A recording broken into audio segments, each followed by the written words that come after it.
Top quality और consistent performance के लिए सिर्फ सिल्वर पंप्स एंड मोटर्स, नाम याद रखना। અમદાવાદથી કે જ્યાં ટ્રાફિક પોલીસ નિષ્ફળતાનો સૌથી મોટો પુરાવો, આ તરફ શહેરમાં ટ્રાફિકની ગંભીર સમસ્યાને ઉકેલવા ન્યાયાધીશ જોડાયા છે અને અમદાવાદના ન્યાયાધીશ ખુદ ટ્રાફિક અવેરનેસ કાર્યક્રમમાં જોડાયા હતા। ન્યાયાધીશની સાથે કોર્ટ સ્ટાફ, આરટીઓના અધિકારીઓ પણ જોડાયા અને છેલ્લા કેટલાય સમયથી અમદાવાદ શહેરમાં ટ્રાફિકની ગંભીર સમસ્યા ઉદ્ભવી છે। આરટીઓ, ટ્રાફિક પોલીસ અને લોકોની બેદરકારીના કારણે અકસ્માતના બનાવો પણ વધ્યા છે। હેલ્મેટ અને નિયમોના પાલનના અભાવે અનેક નિર્દોષોએ જીવ ગુમાવ્યા છે। એસજી હાઈવે પર અનેક નિર્દોષ લોકોએ જીવ ગુમાવ્યા છે અને સતત સામે આવતા બનાવોને લઈને હાઈકોર્ટે પણ અનેક વખત ફટકાર લગાવી છે, પરંતુ સ્થિતિ તેમની તેમ હોવાને કારણે હવે ન્યાયાધીશ પણ ખુદ ટ્રાફિક અવેરનેસ કાર્યક્રમની અંદર જોડાયા છે। ટ્રાફિકના અવેરનેસ માટે Gujarat state legal services authority અને અમદાવાદ રૂરલ કોર્ટના જિલ્લા કાનૂની સહાય કેન્દ્ર થ્રુ આપણે ટ્રાફિક અવેરનેસ કેમ્પ યોજ્યો છે। ટ્રાફિક નિયમોની ઉપેક્ષા એક મોટો સવાલ છે, એક ચેલેન્જ છે આપણા માટે, અને જ્યાંથી આપણી અંદર પોતાને સિવિક સેન્સ અને ડિસિપ્લિન જ્યાં સુધી કેળવશું નહીં ત્યાં સુધી આ ટ્રાફિક નિયમોનું પાલન કરવાનું આપણે શીખશું નહીં। હાઈકોર્ટમાં ઘણી સુઓ મોટો છે, રીટ પિટિશન થાય છે, ટ્રાફિક પોલીસને આપણે કોઓપરેટ કરીએ મારી વિનંતી। આજના દિવસે મને એવું કહેવામાં આવ્યું છે કે જે ટ્રાફિકનું ઉલ્લંઘન કરશે એ લોકોને ગુલાબની પાંખડીથી વધાવી લેવામાં આવશે। ખાલી એક જ વિનંતી આપ બધા લોકોને કે આપણે ટ્રાફિકનું નિયમનું પાલન કરીએ તો બધાને સગવડ અને સુરક્ષા મળે।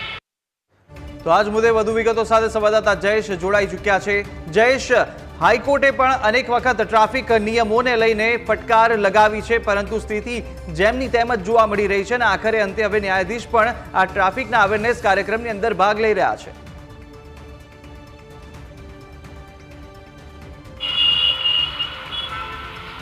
જી ચોક્કસથી જે પ્રકારે અમદાવાદમાં ટ્રાફિકનો જે વિષય છે તે ખૂબ જ ગંભીર બની રહ્યો છે ને એવામાં જે અકસ્માતો થઈ રહ્યા છે અને ત્યારબાદ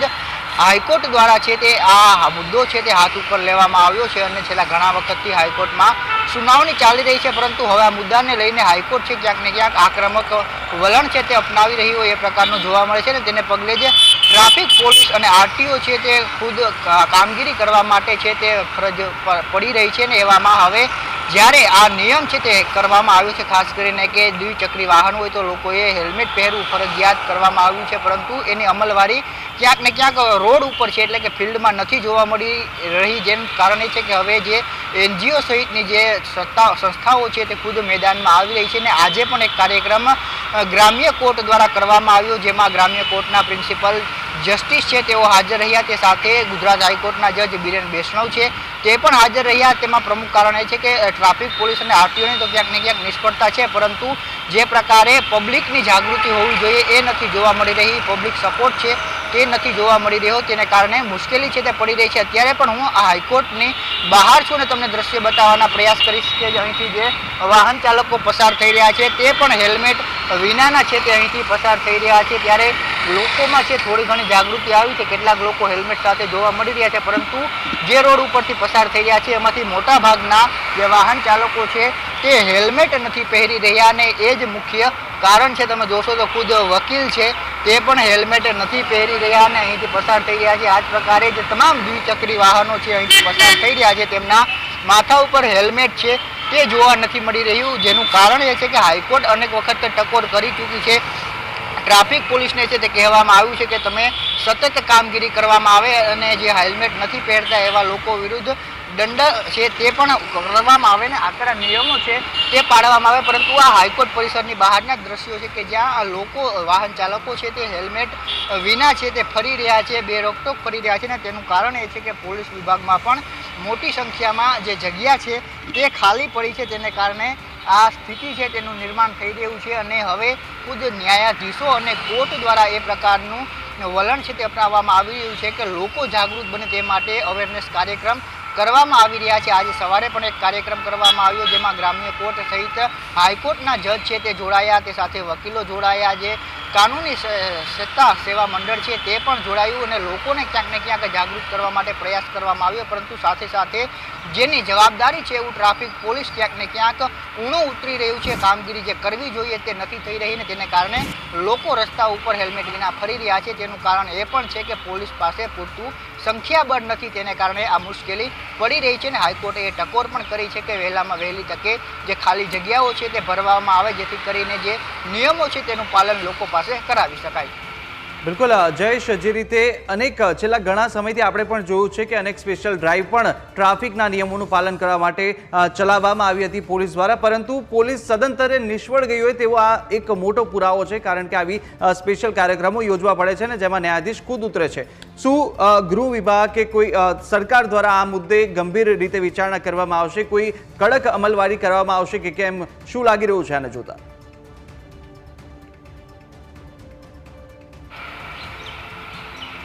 હજી કુશાગ્ર, તમે જે ડ્રાઈવની વાત કરી રહ્યો છો એ ડ્રાઈવની મુદ્દો પણ છે તે હાઈકોર્ટમાં ચર્ચાઈ ચૂક્યો છે ને હાઈકોર્ટે એ પ્રકારની ટકોર પણ કરી છે કે તમારે ડ્રાઈવ છે તે શા માટે કરવી પડે. આ તો તમારું કામ છે 24/7 અને 365 દિવસ તમારું કામ રહે છે કે ટ્રાફિક નિયમન કરાવવું, લોકો પાસે ટ્રાફિકના નિયમોનું છે તે પાલન કરાવવું. એટલા માટે જ ટ્રાફિક પોલીસ હોય છે કે લોકો જો ટ્રાફિકનો નિયમોનું પાલન નથી કરતા તો તેની સામે દંડાત્મક કાર્યવાહી કરી શકાય, પરંતુ ડ્રાઈવ શા માટે યોજવી પડે છે એ સવાલ પણ ગુજરાત હાઈકોર્ટે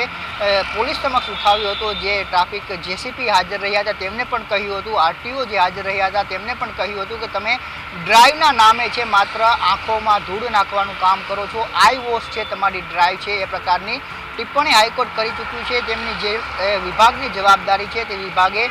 24 કલાક અને 365 દિવસ કામ કરવાનું હોય છે, ત્યારે એવા સંજોગોમાં ડ્રાઈવનો સવાલ નથી આવતો. જ્યારે એ આંકડાઓ રજૂ કરવામાં આવ્યા હતા કે ડ્રાઈવ કરીને એટલી કામગીરી કરવામાં આવી, તે સમયે પણ હાઈકોર્ટે ટકોર કરી હતી કે જ્યારે હાઈકોર્ટ આદેશો કરે છે ત્યારબાદ ડ્રાઈવ કરવામાં આવે છે, પરંતુ એમ છતાં પણ તેમને જજ દ્વારા એ પ્રકારની વાત કહેવામાં આવી હતી કે અમે રોજ અમારા ઘરેથી હાઈકોર્ટ આવીએ છીએ, પરંતુ રસ્તા ઉપર કોઈ સ્થિતિ સુધરી હોય એ પ્રકારની સ્થિતિ તેમને જોવા નથી મળી રહી. તે પછી ચીફ જસ્ટિસની કોર્ટમાં ચાલતો હેલ્મેટનો મુદ્દો હોય અથવા તો જે કન્ટેમ્પ્ટ પિટિશન ચાલી રહી છે કે એવા કોગજેની બેન્ચમાં હોય કે પછી જે સંદીપ ભટ્ટ છે જજ તેમની કોર્ટમાં ચાલી રહેલી મેટર હોય, તમામ જજોએ એ પ્રકારનો નિષ્કર્ષ કાઢ્યો છે કે જે નિર્દેશો કરવામાં આવી રહ્યા છે તેનું પાલન નથી કરવામાં આવી રહ્યું, કારણ કે ચીફ જસ્ટિસ દ્વારા પણ એ વાત કરવામાં આવી છે કે તે નિયમો છે તે પાળી નથી રહ્યા લોકો અને ટ્રાફિક પોલીસને અગવડતા પડી રહી છે, કારણ કે તમામ જગ્યા ઉપર ટ્રાફિક પોલીસના જવાનો છે તે પણ ન પહોંચી શકે. એવામાં લોકોની તો જાગૃતિ જરૂરિયાત છે, પરંતુ જે પ્રકારે ટ્રાફિક પોલીસમાં ખાલી જગ્યાઓ પડેલી છે તેને લઈને પણ યોગ્ય કરવા માટે કહેવામાં આવ્યું છે અને જલ્દીમાં જલ્દી આ ભરતી કરવામાં આવે, એ સાથે એક ટાઈમ લિમિટ છે તે પણ ચીફ જસ્ટિસ દ્વારા માંગવામાં આવ્યું છે અને આગામી સુનાવણીમાં સરકારે જવાબ પણ રજૂ કરશે કે ક્યાં સુધીમાં આ ભરતી છે તેની જાહેરાત કરવામાં આવશે ને ભરતી પ્રક્રિયા છે તે ટ્રાફિક વિભાગમાં પૂર્ણ કરવામાં આવશે. એટલે આ તમામ બાબતો છે ક્યાંક ને ક્યાંક આરટીઓ અને ટ્રાફિક પોલીસની તો નિષ્ફળતા છે, પરંતુ લોકોમાં પણ છે ક્યાંક ને ક્યાંક અવેરનેસ નથી, તેમની જે જીવ છે તેની લોકોને ક્યાંક પરવાહ નથી, એ પ્રકારની વાત પણ હાલ સામે આવી રહી છે. એટલે તમામ તંત્ર સહિત લોકોની પણ આ નિષ્ફળતા છે, જેને કારણે હાઈકોર્ટને છે તે આટલી હદ સુધી છે તે કહેવું પડે કે તમારી અવેરનેસ નથી અને તમારું વિભાગ કામ નથી કરી રહ્યું ને અંતે ખુદ ન્યાયાધીશો એ છે તે ટ્રાફિક જાગૃતિ માટે કાર્યક્રમ કરવા પડી રહ્યા છે.